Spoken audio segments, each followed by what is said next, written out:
So today we're talking a little bit about sprinting, right? That's your expertise. But in particular, maybe some technical points, maybe some of the fitness associated with it. How can someone become a better sprinter? Technical and maybe fitness-wise.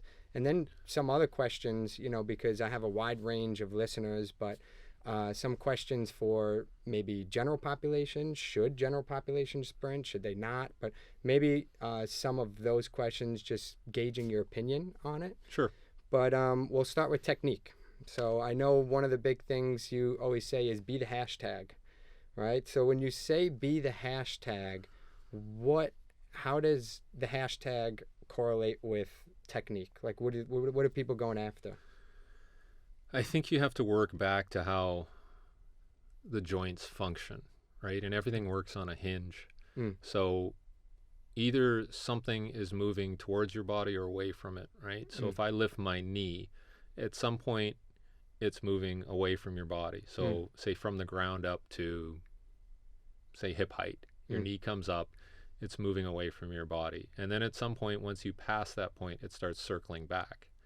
So you're trying to not get into a situation where it's moving back towards you, whether it's your arms or your legs. And typically that tends to be about 90 degrees to your posture, your upright posture. So if I lift my knee to 90 degrees at the hip position, that's the farthest away my knee is going to be from my body in terms of, like, if you draw a line down your body and the knee comes up, as soon as it starts circling back in, it ceases to be productive, right? Like the forces are coming back into your body. So if you draw everything at right angles, those are kind of the optimal heights, and then everything works down from there. So your knee comes up.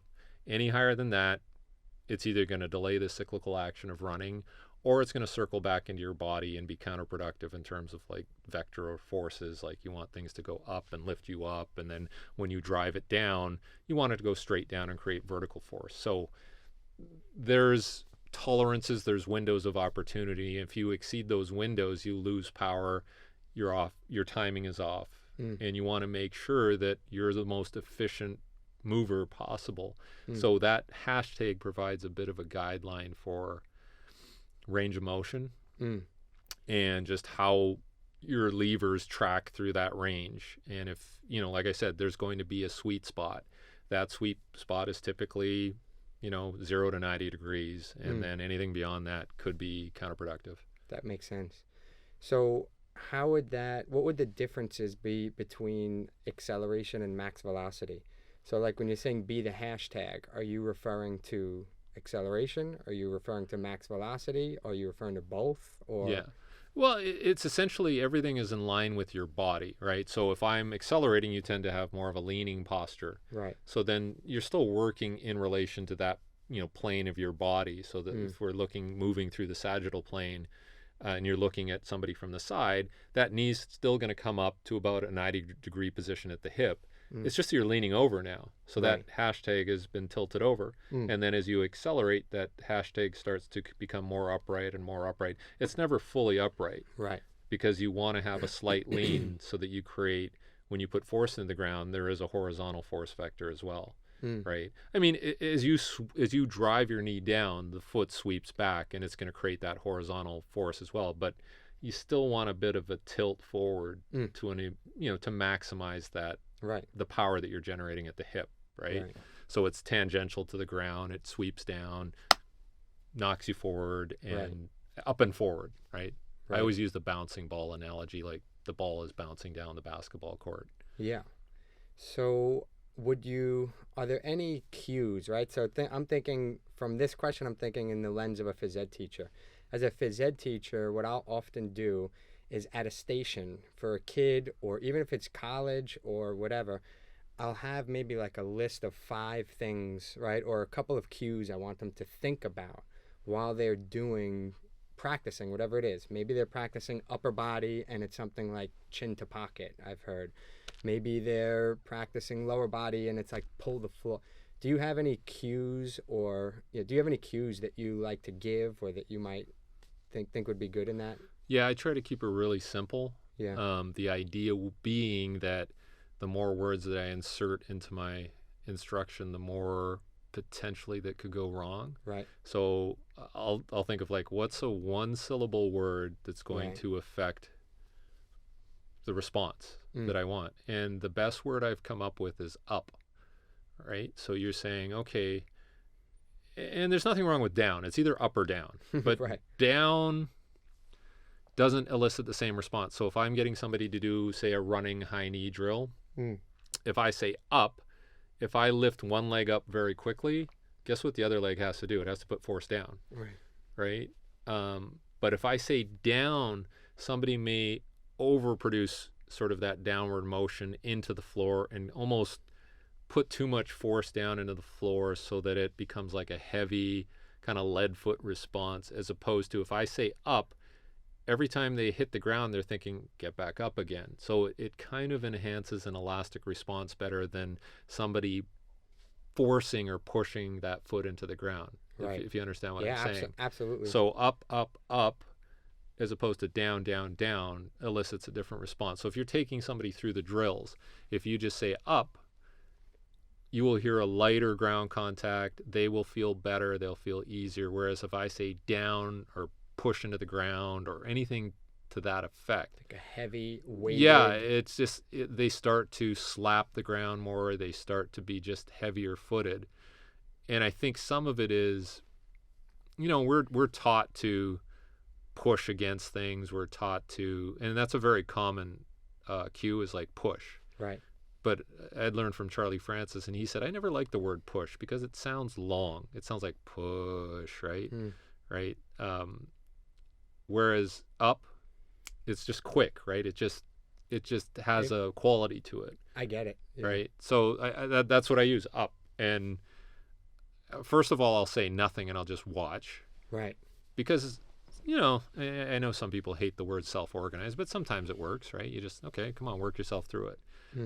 But then if I use the word up, I tend to get a pretty efficient response or effective response. And so, and then if it doesn't work, you can try a couple other words, but I just think you have to be very persistent and patient with something very simple, and they will come around. Like, not everybody's going to get something right away and convert your instruction into automatic, better mechanics. Like, that's not how we work. If anything, they may be kind of frustrating to work with for a while, and then you go away, and then you come back the next session, and it's in place. So there's like a latency period where it's like, okay, they didn't really get it in the session, but go home, sleep on it, they come back, and for some reason it's there. So I understand, like, even with myself, that's been the case with some of my learning, whether it's learning Olympic weightlifting, learning other technical elements of exercise, or even learning a sport. Sometimes you just get like shooting a basketball. So, you could miss a whole bunch of shots, and then for some reason it just goes in. Right. So I'm always thinking about that. There's never a linear curve in terms of growth and development. It's always sort of like the stock market goes up and down. Right. And as long as the general trend is positive. Right.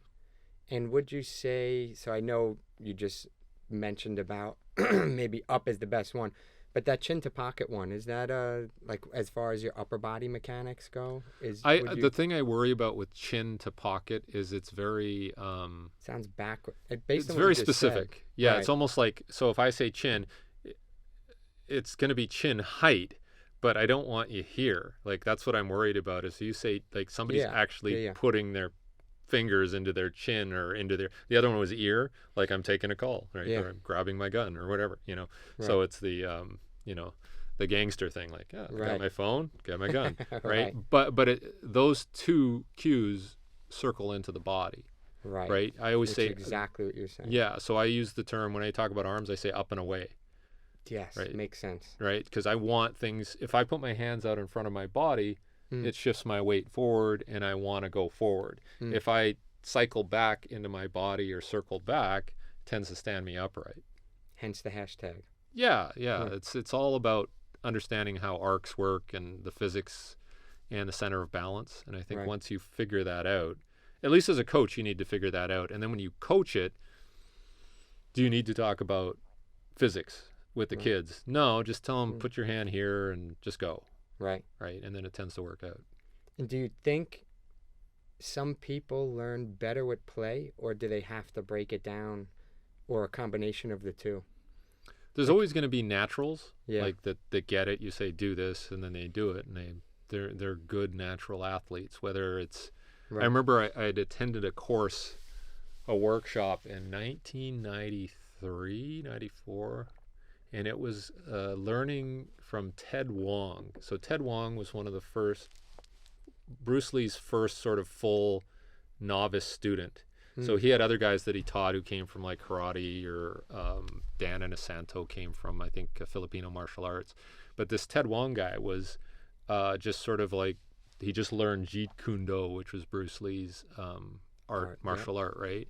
And so Ted, I was going to school in Montreal in the early 90s, and I saw like this ad in Chinatown, like, oh, learn from Ted Wong, Bruce Lee's disciple. And you're like, okay, this is the closest I'm going to get to Bruce Lee. Well, this is the closest I got to Charlie. Sure, right. So, so I went and learned from this guy, and it was, I just this idea that you're learning from someone who learned from somebody who was a master, and everybody revered him, and even his stories were very credible in terms of like Bruce Lee's ability, because everybody's like, oh, he was an actor, he didn't know how to fight, Right. but when he said that Bruce Lee could pick up any object and turn it into a weapon effectively, right? So this idea that you have these people who have this natural gift to turn something like a tool into a deadly object, like he said, he could pick up like a candlestick, like we were fooling around, and he would like whip it around, and everybody's like, oh my goodness, like, right? So that was an example of somebody who had this natural ability to convert it to fighting. Right. And so maybe somebody who's, picks up a ball or a baseball or a bat or something, and they have that natural ability. There's always those people out there. Obviously, it's a very, very minute percentage of the population. So there's those people, and then everybody else, maybe you have to break it down, walk them through it. This is how you do it. And it doesn't mean they can't be great. Right. Maybe they're not going to become Bruce Lee or Michael Jordan. Right. But they can still have significant competence around movement, and if you point them in the right direction. Yeah. So that's why you never give up on anybody. Yeah. Right? And that's the problem with early specialization, is that you take somebody and like, oh, look, this kid's really good at ice hockey at age 7.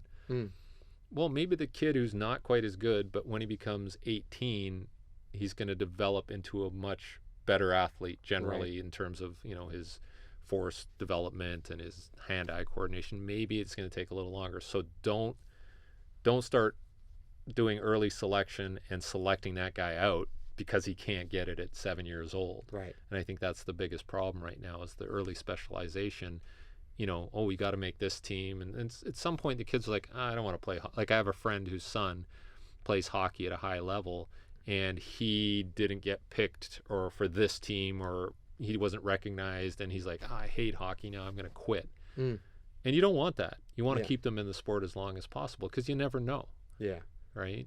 Who knew Tom Brady was going to be Tom Brady? Because maybe he didn't play enough in college, and he said, screw this, I'm not going to do it anymore. Yeah. So, and whether they become an athlete or not, it's still an investment into their passion, into their love for movement. Yeah. They say the biggest determining factor, or one of, can't say the biggest, but a major factor into people who decide to be active in their adulthood, it's because they had a positive association with it in their youth. Yeah. So now, like, you ruin that kid's, love for moving, you're kind of stripping them of some stuff too. So I think more than anything, if we're thinking about health, you want people to fall in love with movement, and then hopefully maybe you get someone who does specialize, become an athlete. There's all these other areas to go with it, Yeah. I mean, you watch somebody like Travis Kelce for the Chiefs, and obviously he has a skill set and movement and recognition of where to be on the field and communication with the quarterback. But he didn't have that, when I first started with the Chiefs in 2015. He was good, but he wasn't that good. Right. So there was growth and development within being a professional athlete that took place, but nobody knew that was going to be who he's going to be back in college. Like, he's a big body. I think he played a little quarterback too, so maybe that helped. But nobody would be going, yeah, this is going to be the best tight end ever in the history of football. Right. So maybe he had the right set of circumstances, being with the right coach, being with the right quarterback, and maybe even having Tyreek Hill on the squad open things up for him. And right. You don't know, right? Right. So it's a magical, mystical recipe. It is. It is. But so let's say we now have someone who's moving well technically, but we want them to move faster now, right? We want them to be more powerful, more explosive. What would I know it's a big question, but like a common strength and conditioning program look like for that type of, for someone looking to get better at sprinting? Like, what are some things?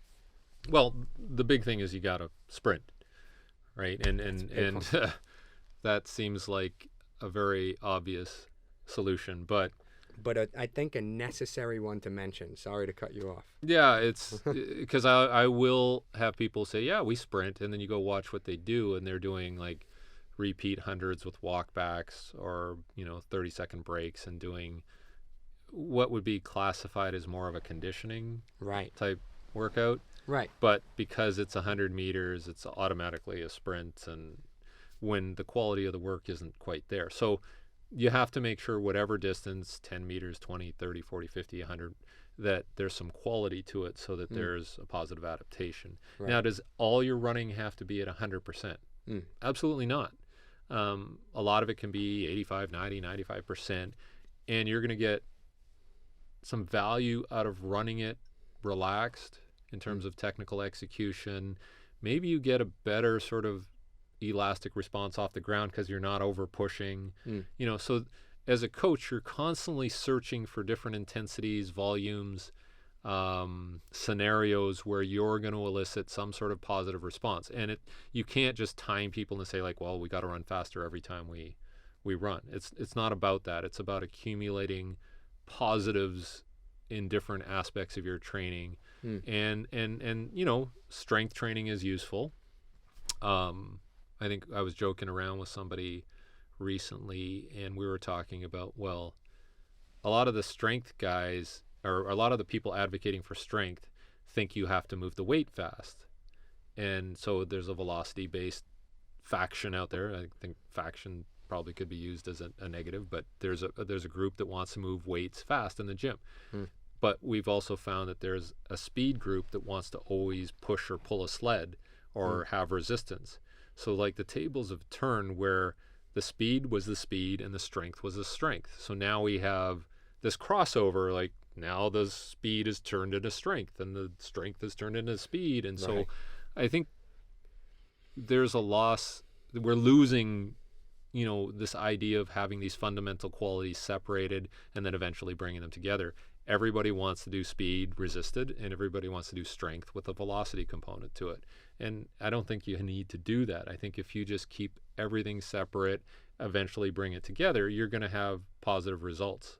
So, sorry to cut you off. Yeah. Strength separately from maybe the sprint itself. Yeah. You're saying not trying to overlap the two. Yeah.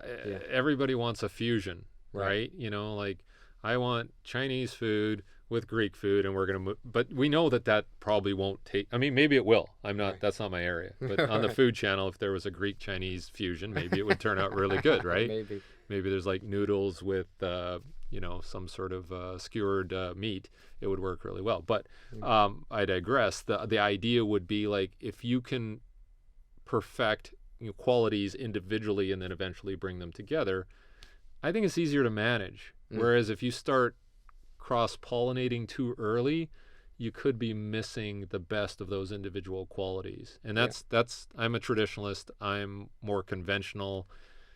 I'm kind of seeing what's happening out there, and I think there can be some missteps if you kind of jump the gun and you start, doing too much resisted sprinting and too much high velocity lifting. You may be losing qualities that could be useful to you. And maybe we're seeing that in some of the injuries that we're seeing out there.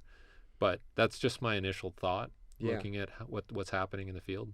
Yeah, I'm always thinking about what is the goal that you're trying to go after here, and kind of like you're saying, like if you're always just meshing them all together, it's like let me put all 10 goals together and try to get all 10 goals at once. It's kind of better, like you're saying, to separate and focus on. I don't want to say the extreme, but if I'm doing strength, do strength. If I'm doing speed, do speed. If I'm doing whatever it is, muscle building, then do bodybuilding. I guess like if that's your goal, like there's these and a sprinter's not going to be doing bodybuilding, I wouldn't think, but just that idea of what are the buckets that you want to go after, and do the thing that's going to make that bucket better. Don't mesh them all into one. Yeah, because it's hard once you start mixing. Yeah. It's harder to understand what is actually working. Right. So if you have to do some sort of accounting procedure or an audit, say, let's call it an audit, sort of an exercise audit, how do you know what's creating the effect? Because now everything's, it's like throwing all the ingredients into the pot at the same time. Maybe if you subdivided that process and you kind of monitored each step a little better, you'd understand what's working for you and what may be working against you. Whereas if you throw it all together, I don't know, like how was that? Right. I don't know. It's like taking 10 supplements at once. Right. What's creating the one, effect? Right. You don't know. Right. So what would you say are those buckets that you're kind of going after? So you have speed, you have strength, and so like, for example, are you spending days on the track and then days in the weight room, and like how do you divide up that time? Yeah, I think, again, you could probably come up with like a classically periodized program where things are separated out on separate days, which allows you to monitor that individually easier, right? But as you progress, as we know through like a basic classical periodization progression, things will be into separate parts and then they'll start being combined at some rate, right? You don't want to overstep and start combining things too quickly, because then it's all about feedback and observation and what's working, what's not working. So I think if you have your individual phases and your individual components within each microcycle or week, I think it's easier. Like Charlie Francis did it by saying like, okay, I'm going to have a high intensity day and a low intensity day, right? And maybe that was, his original, reason for that was, let's separate, centrally taxing activities, so sprinting, lifting, jumping, and give you 48 hours break before we tax it again. So you have a high day, a low day, a high day, a low day that you alternated. So then he could see what effect he would get on the high day, have a few days, and then hit them again. Oh, maybe they were a little too fatigued. Maybe we need to separate it by another day. Maybe we have to lower the volume on that day so that we get equally potent effects on those separate high days. And then the low intensity day would have a recovery component to it or a regenerative component to it, increasing circulation. So I think he found that way was very easy to monitor the effects, on top of the fact that maybe he just got better results. Right. But I think you really have to separate things out on some level so that from a monitoring point of view, you can see what's happening, right? What are the fatigue levels from day to day? Are you giving them too much instruction on one particular thing and it's interfering with something else? So I just think from a management point of view, if you can separate things out by phase, by how you set up your microcycle, right? And I think that's all periodization is. It's just a management technique. It's not necessary. I mean, you could argue from a physiological point of view, you're kind of building somebody up over time, and volume and intensity increases. But I think it's really just an accounting procedure that allows you to get feedback. Right. It's no different than, like I said, whether the cooking analogy or I have to help my kids with math or other subjects at home. So my daughter is in grade 6 and now I'm having to do grade 6 math. which Right. is taxing because they do math differently now, Yeah. and they divide it It's up a whole nother lesson for Oh, you, right? That's yeah, so I get totally insecure about my math because I can't do grade 6 math. But you yeah. kind of understand what they're trying to do. They're trying to Right. break it down so that it's easier to understand. Whereas I think when I did math 30 years ago or whenever it was, I think things were aggregated a bit more. And so that's what I'm thinking. I'm skipping steps in my brain, Mm. which still worked, but I think they're breaking it down even more. Mm. I don't know. I Yeah. mean, Yeah. I find it confusing because it's just different. Especially, well, the whole teaching old dog new tricks. Not that you're an old dog, but when I think sometimes when your brain's wired for a certain expectation, and then to break that after so many years too is a whole nother thing. But question I wanted to ask you: is there a certain point where strength training is too much? Too much time in the weight room is too much, and yeah. Yeah, I mean, I've seen that because there was a group of athletes, sprinters that I'd worked with who were improving, Mm. and it was through a period where I was working with a lot of different Olympic lifting coaches, and so they got a lot of attention on Olympic lifting, and they were doing quite well. Like it maybe Right. like 170-pound body weight or less. They were all lifting over like 330 pounds Mm. in power cleans and all that, and they were look very good. And but at some point they were chasing those numbers, like, oh, I got to do better, and they Yeah. thought there would be a direct translation to running faster. No.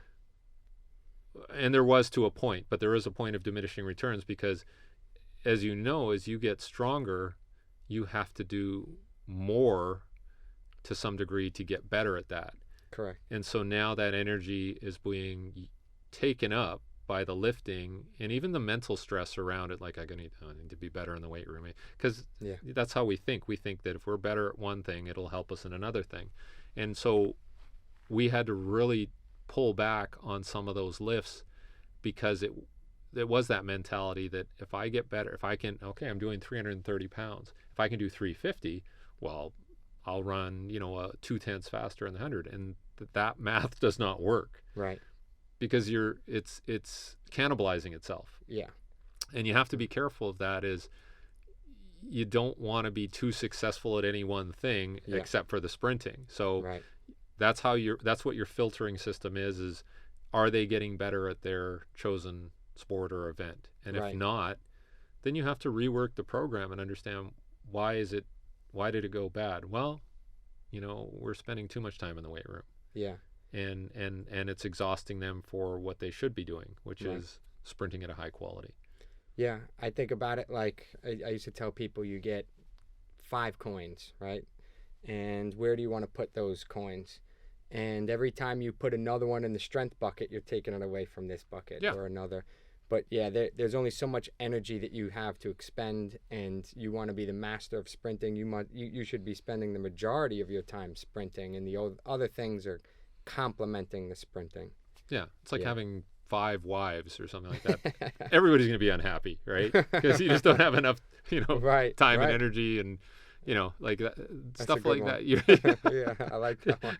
Not to single out any particular group, but Right. yeah, Yeah. you're just dividing your attention or Right. your energy or your focus or whatever it might be. And I think it's really tough because now I find that that's what's happening with my brain in terms of like managing social media or other aspects of technology. It's that it divides your energy. It creates a little extra stress. And Yeah. now you're thinking like, well, those people are using artificial intelligence to monitor biomechanics. Well, maybe I should do that. Right. And so you start to spread yourself thin, Yeah. and maybe you start missing things. Yeah. So I think we all have to be very careful about where we're diverting our energy. Yeah. For and sure. is it on the right things? Right. Knowing your goals and streamlining. But another question I had was shifting gears a little bit towards general population. So at this point in my life, I was an athlete for a while, and then you hit a certain age, and you always consider yourself an athlete, but you're not an athlete anymore. You're not competing. You're not all those things. But I still like to preserve my ability to sprint to some degree. I feel like it's something worthwhile. And I'm curious your thoughts on sprinting for general population. Do you think that people should incorporate sprinting into their workout routines, or do you think that adults should just give it up and accept their defeat there, or what do you think? I mean, anything to do with general population exercise has to be, it's unique to the individual. So Right. everybody has tolerances. Everybody, might have a different goal, whether it's, I want to go play touch football with my buddies again. Well, okay, you better do some running. Right. Versus I want to lose weight. Okay, running's not a bad way to do that, right? But some people just aren't set up to run, whether it's long distances or maybe even sprint. So, I mean, that's the first challenge is like, okay, well, what do you want to do? What are your goals? What can you do? And if you want to do sprinting, where do you start?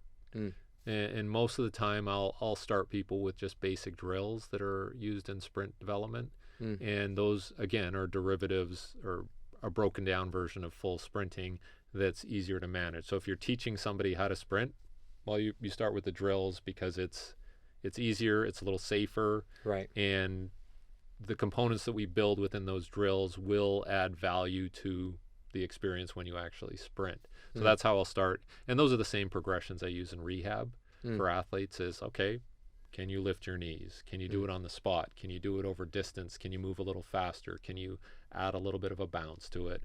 And so I think if you're working with general population, that's not a bad way to introduce running and sprinting is like use the sprint drills. And I'll be doing that this weekend with the Strong New York Fitness Expo is like teach people very basic fundamentals around how to progress into more running or faster running in a safe manner. And I think that's not a bad way to start because I worked in a physical therapy clinic pre-COVID for about 3 or 4 years, and they were throwing people at me who had injuries, various injuries, whether it be hamstring pulls, Achilles tendon ruptures, adductor strains, quad tendon ruptures. And everybody I talked to said, oh yeah, I was running after the bus or I was chasing my kid or my dog, and then they had a catastrophic injury. And the idea was, well, what did you do before that? Did you ever run? No, I lifted weights or I did spin class. And so they hadn't had much exposure to running, let alone fast running. Right. And in that immediate instance when they had to, they weren't prepared to do it. Yeah. Right. And there was a tissue failure. Yeah. And so maybe there is an argument to get people to do some degree of faster running to prepare them for life. Right. Right. Because, that's the last thing you want to do is, be running for the bus and you blow out your Achilles tendon. That's not a fun situation to be in. Right. So is there an argument to get people exposed to some of this stuff so that they are more resilient in day-to-day activities or worst case scenarios within their day-to-day activities? Yeah. When I think about it myself, I'm often, and again, these are maybe my personal bias and my personal goals, but I always want to kind of preserve something, some type of functional thing, So when I'm thinking lower body, I'm not thinking squat and deadlift. I'm more so thinking run and jump. And I think when I have that in my head, I'm able to prioritize running and jumping, and then the squatting and deadlifting is, like you said before, it's complementing versus so when I think lower body training for myself, I think run and jump. And that's my bias. I also don't want to lose some of my athletic capabilities. We mentioned before, or you mentioned about like a football game. We actually play an annual turkey bowl. So next week, we'll all be playing, me, friends, all family, all ages. My father comes, we all play. And most people, no hamstring pulls, usually not, like no injuries, good thing, right? But I've noticed that people, you always hear comments, and it made me think of something else you said, the reason I pulled my hamstring was because I didn't stretch, and I'm like, well, I would potentially, and tell me your thoughts, but say it's not because you didn't stretch, it's because you don't run. And to your point, you're now doing too much too soon. It's like a binge drinker or something like that. Like you did nothing all week. Now all of a sudden you're throwing this high demand on your body. Of course you're going to pull a muscle or something like that. So my thought is like incorporating, especially for people maybe who have a goal such as a turkey bowl, like around that season, and maybe you should be doing some more elastic or more higher velocity things, or things on your feet, things on a track, things that are bouncy. But yeah, what are your thoughts on that? Yeah, we're all trying to create, I think what Charlie Francis called, like, you're trying to create reserves, so that you're trying to understand how much of an activity do I have to do to allow me to do that activity in a certain instance, like at you could say 100%, but at a high intensity. So how many exposures do I need in training to make sure that I'm protected? Right. And so you want to make sure that it's above and beyond what you think it is. So if the number is, I was talking to an engineering friend of mine, and I said, because I kind of worked in that field for a bit, and I said, when you design a bridge, are you designing that bridge to like peak load in like rush hour, right? So there's like, say there's, I don't know, 300 cars on that bridge. Do you just design it to handle those 300 cars, or do you design it 20%, 30% more in excess of that? Because what if it snows? Well, there's extra load on that bridge from the snow. Right. What if it's windy? Right? On top of that. Factors. Yeah, so what is that number? Is it 25%? Is it 30% above capacity? And I think we have to do the same thing for our bodies, is that one time when I take that step, have I loaded enough over time to make sure that I'm covered for that? It's like an insurance policy. Yeah. Right? Have you created enough reserve? So I think I'm constantly thinking about that. And if you think about it from an engineering perspective, from a liability perspective, whatever you want to call it, because you see that all the time with natural disasters, and when a bridge fails, or I have a friend who's a pilot for a major airline, and he said, do you know that on some of these large planes that you can take the wingtips, and it should be flexible enough so that you could bend them so they touch above the plane? Okay. I'm like, I didn't know that. Did you know that? Right? And so that's a reserve quality, like, because you watch when that plane during turbulence, they'll flex a lot, and you're like, oh my goodness, right? That's a lot of flex in the plane, and it's like doing this. But nobody told me that you should be able to touch the tips together at the top of the plane. Wild, yeah. So that's an engineering example, which I think we should, people in physical education and rehab and strength and conditioning, people always say, how strong do you need to be? Well, to a point, you need to be a certain level of strength or a certain level of resiliency to handle these unforeseen consequences, right? I'm not saying it's worst case scenario planning, but in the back of your head, you're thinking about, okay, what is my capacity in certain situations? Do you have, I know this is a big one too, but do you have any rough number of how many times a week someone should sprint? Like, I know like any rough idea of like, should I be doing it once a week, twice a week? Like someone, and I'm talking more not for an NFL football player, more that general population, turkey bowl person who doesn't want to pull a hamstring. you know, like sign up for my turkey bowl prep course right now. I mean, as somebody my age, so I'm like approaching mid-50s. So I'm always concerned that if I do something, if I don't do it soon enough after that, like frequently enough, I will be sore for the next time. So say I said, I'm going to sprint once a week. Right. Well, that's 6 days turnaround before I do it again, which means that's too long, and I need to have another touch point in there so that my body is feeling it a little more frequently, so I'm not sore and I'm not stiff the next time. So I think you have to think of it in terms of gauging soreness. Sounds like stiffness, soreness, recovery, whatever you want to call it. But you have to have enough exposure to that stress so that there's some stress inoculation. Whereas if those points are too far apart, you're going to detrain, and then you're going to be sore again, and you're going to and that's going to be a fertile ground for injury. Yeah. So there has to be enough frequency to preserve health, if that makes sense. It does. I right? like the intuitive piece there too of like, how do you feel? Do you feel sore still? Do you, or even managing hamstring pulls, like, or I guess if you're looking more with something like NFL, but managing the feelings and those incidences, and yeah, it sounds a little more intuitive almost.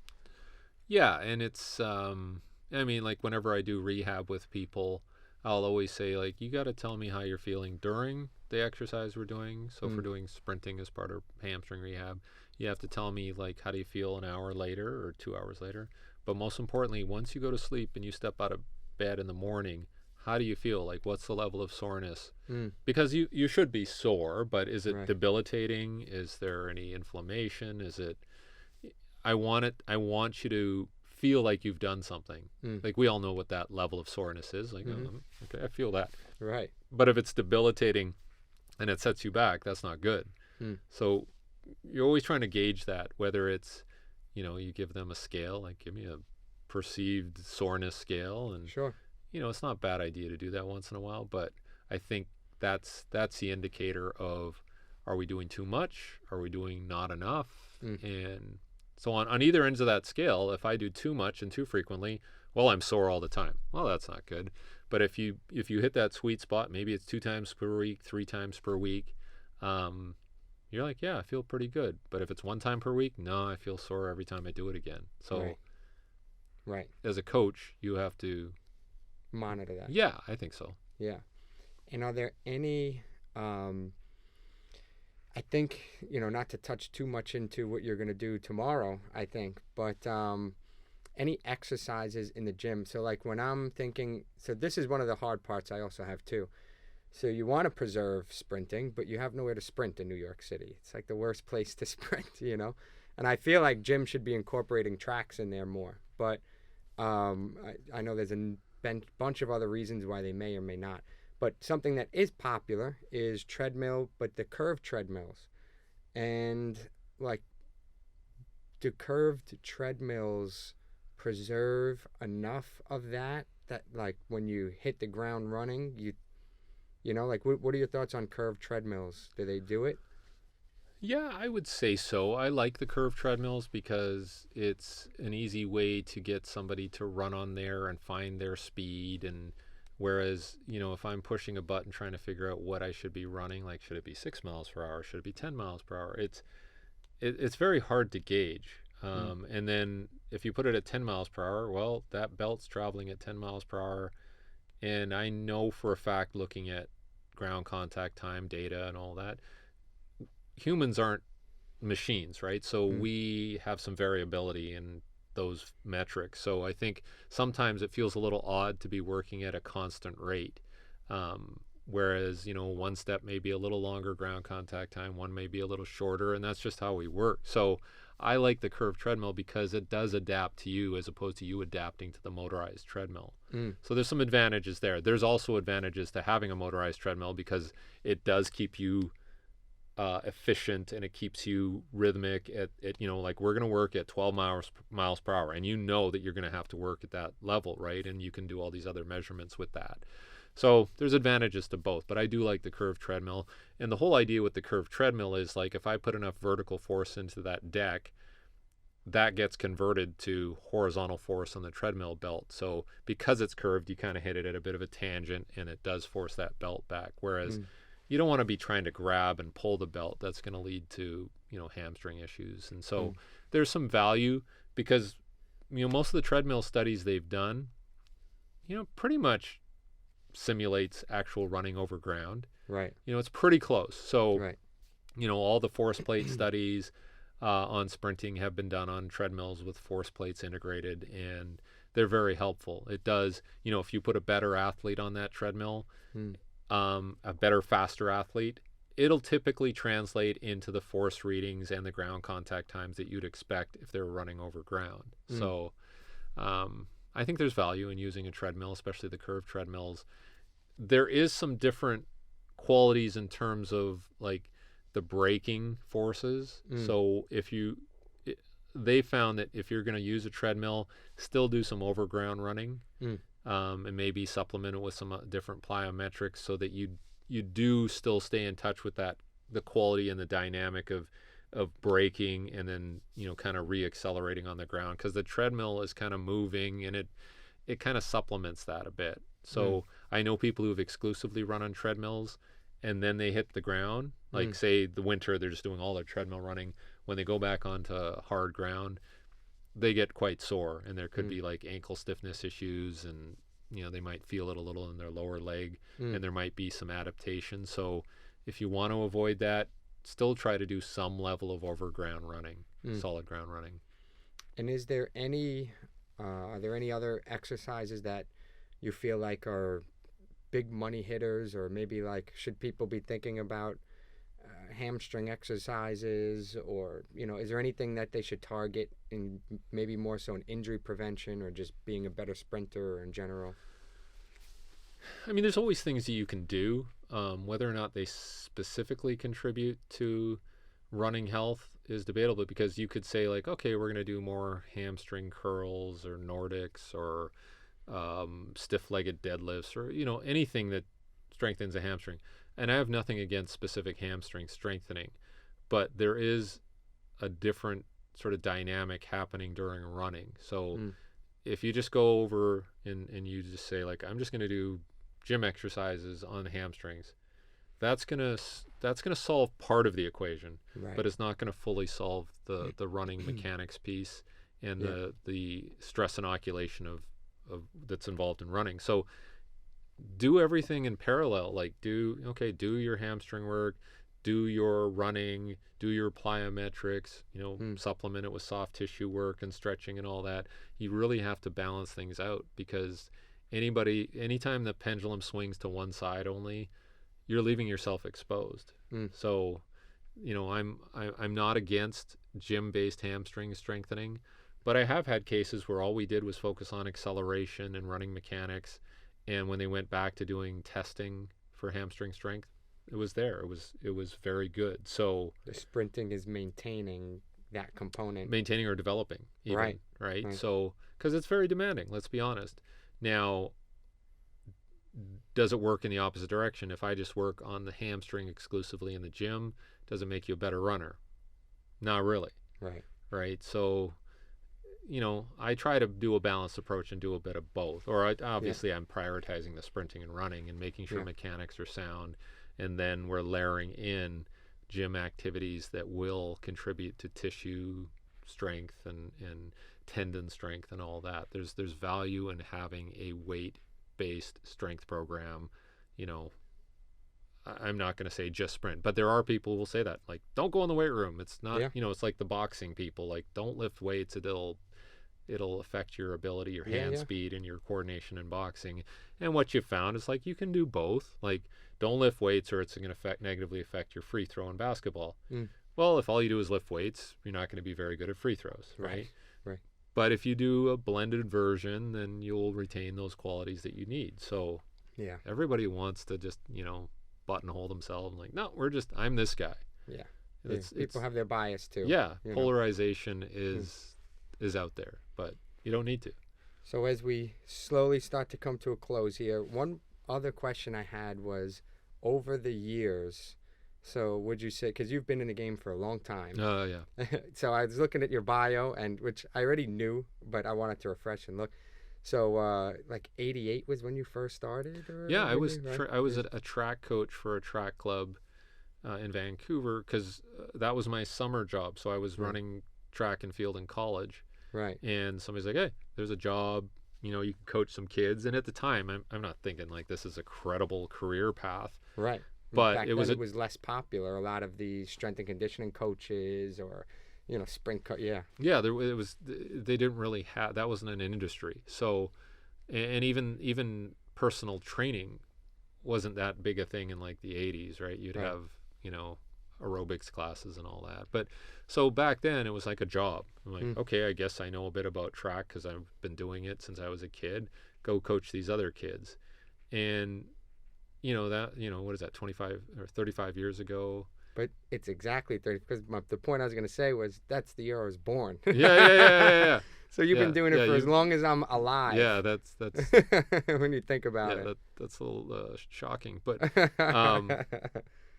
yeah. but you learn a lot from that experience in terms of, okay, what works for these kids, and what, because even then I'm a 19, 20-year-old or whatever it was, right, and I'm coaching 13, 12, 11 year olds, and I gotta bring something to the table that keeps them engaged. Otherwise, it's just a zoo, right? Mm-hmm. So so you learn a bit there, like, okay, let's do some things that are fun, let's do some things that are effective. And some of those things that I learned back then I still use now, but you're not going to learn unless you kind of put your feet at the fire and, like, okay, you go train these kids. Right. Okay.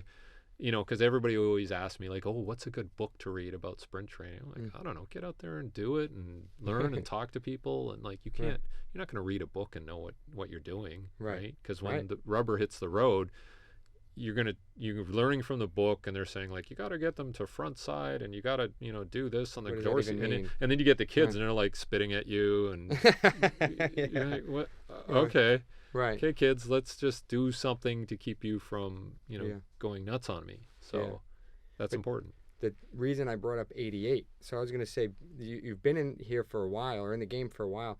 Are there any newer trends that you see now in the realm of sprinting, that, like, or how it has evolved over the years? Is there anything newer now that are newer trends versus trends back then, or anything that stands out with differences? I just think we're just getting better at measuring, right? And so, you can talk about sports science and coming up with techniques to help isolate some of those variables we talked about earlier, like what is working, what isn't working.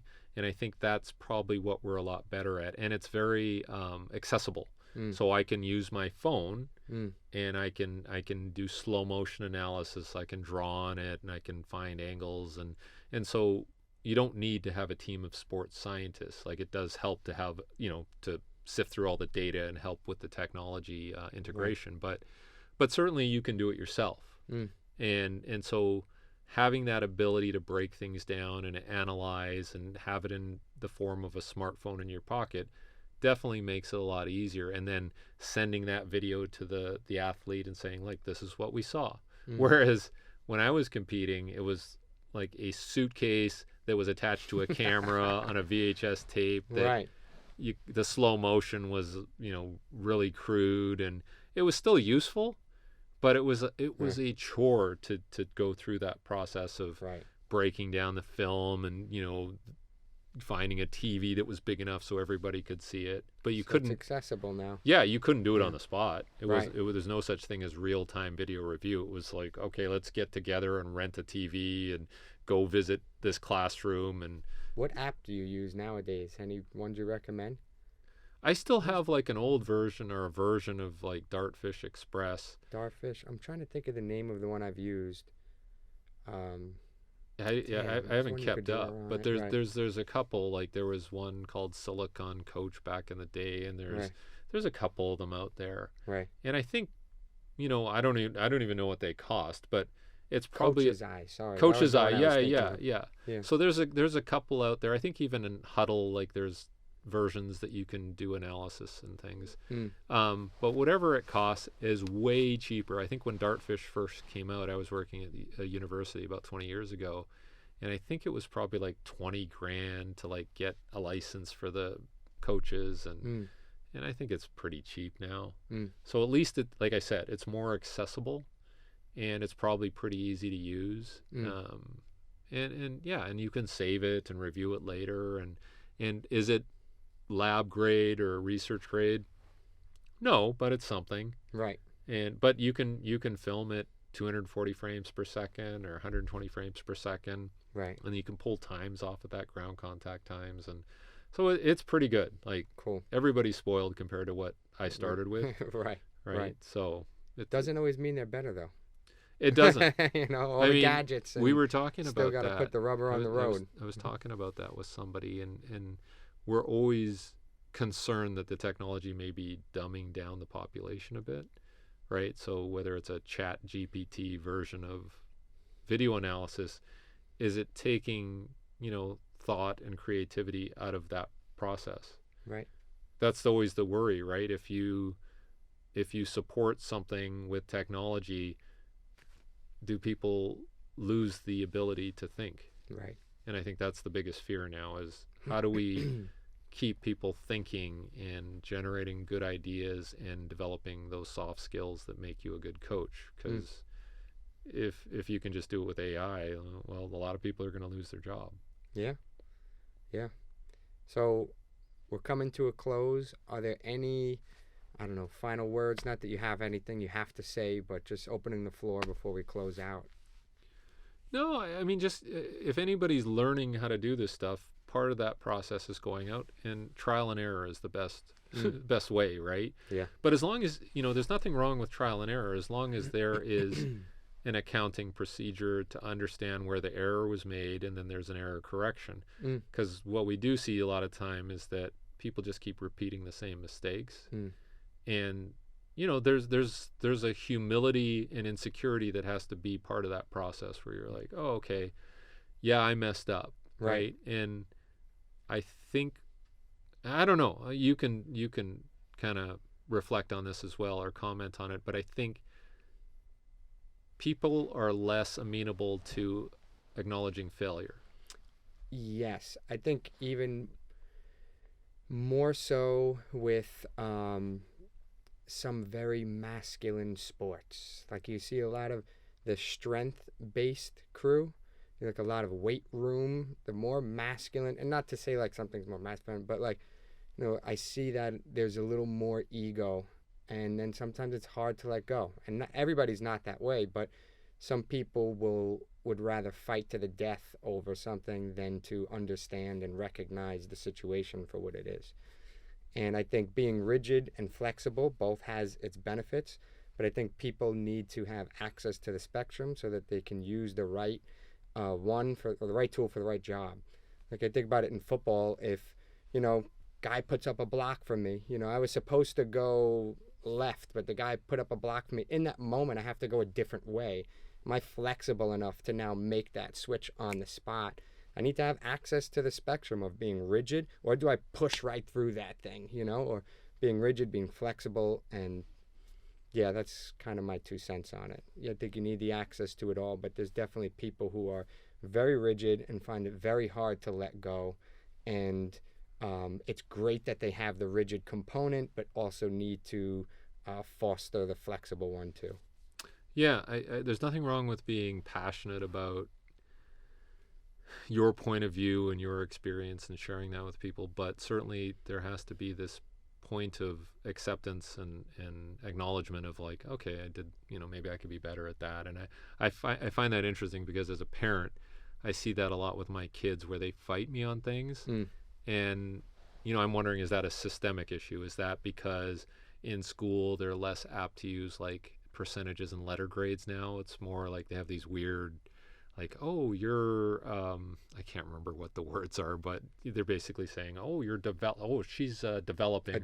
Right. Yeah, right. Which means like, yeah, you're okay, I guess, but you're not excelling, you're just developing. And right. So we've come up with this language that's softer, and maybe that's not great. Maybe we need to like, have a little rap on the knuckles once in a while and go like, oh, okay, like there's a reality check. I'm not where I should be.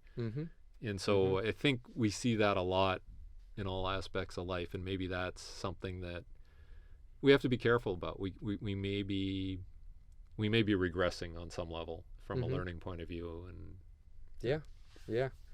I'm in education, so doing my best to help that.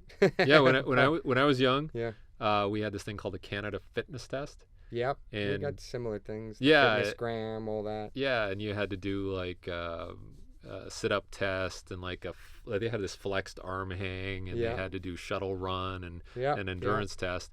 And then at the end, if you had enough points, you would get an award of excellence or a gold or a silver or bronze, right? And some kids weren't getting like the top level. They would get like, I think there was one where you got a participation pin if you weren't that good. Right. And everyone's like, oh, that's horrible. If they did that nowadays, people would be like so offended. And it's like, well, maybe we need to do something like that. Like, we just don't have a level of proficiency. Yeah, I think there's value. I think there's value in both. I would say there, in a general ed setting, there is value in recognizing growth, because when you recognize growth, it's achievable by everyone. And in a general setting, I want everyone to experience some success. I think Andrew Huberman said it very well. It's like 85-15. 85% success, 15% failure, and you increase motivation. I think I said that on my last That's a good episode point too. But so a big thing there is also, so I definitely think there's value in you lost and there's a lesson here. That's one side. And then I also think there's value in that other side too. And I think both of them need to be incorporated. I want to highlight growth, but then I also want to be friendly competition sometimes. And we're going to compete, and you're going to lose, and you're going to get a lesson from that too. So, I think there's value in both. So you need like 85% success rate and 15% failure rate? Failure to increase focus. Okay. So, not saying but in the study it was kind of hinting at that and saying that increases focus. So your desire to want to participate in that thing. Okay. When I'm in a phys ed setting, that's the most important thing. I want kids to have the desire to want to be there, or in any setting, right? If you're in general fitness, I want you to have the desire to be here. So if I can create that perfect recipe of getting you to succeed most of the time, but I want to dabble in failure too. If you fail all the time, you hate it, you never want to do it again. So if I could give the perfect recipe, it would be that. Okay. But kids need to learn failure too. They do. You can't always win. You can't always, and that might be like the recipe I'm trying to achieve sometimes, but no, and then especially after school when you're doing clubs and, teams and things like that, and people are being highly competitive. Yeah, if that's a great opportunity too to show loss or to lose, and to lose with your team and come back together. What does that mean? How do we grow from this? So I still agree with first, second, third place, participation awards. I agree with that system too. And then I also agree with some degree of how do we try to create that recipe. You're never going to get it perfect for everyone, but I want you to be super focused and want to be here as much as possible. So I don't want you to disengage and lose all the time. Yeah. So there is a little bit of that too. Yeah. How does that apply to New York sports teams? Oh, that does not apply for New York sports teams at all. And that's a different, we often have the debate of the difference between a coach and a physical education teacher. Yeah. General ed and competition. Competition, that's a whole nother game. I'm also a martial artist, and I've competed, and competition is a different conversation. You live on the battlefield or you die on the battlefield, and there's no mercy. So I agree with that whole lesson too. And it's just two considerations and two sides there too. Yeah, good points. Yeah, but look, I want to thank you so much I know you're a super busy guy. You're here and you've got you're in a gym every day. You're doing all these different workshops but then you still made the time to come in, sit here with me, have this conversation. I really appreciate it. I've been following you for a while through Instagram, through Pat Davidson was where I first met you. One of his sessions, and I got to see you there, and I saw some of your stuff online. So, I love your work. I love what you're doing, and you're definitely a big fish making time for a little fish, which I appreciate. Yeah, no, thank you. Thanks for having me and setting this up, and I appreciate that as well, your effort. Yeah. Thanks, all right, Coach. Derek. Thank you. Yep.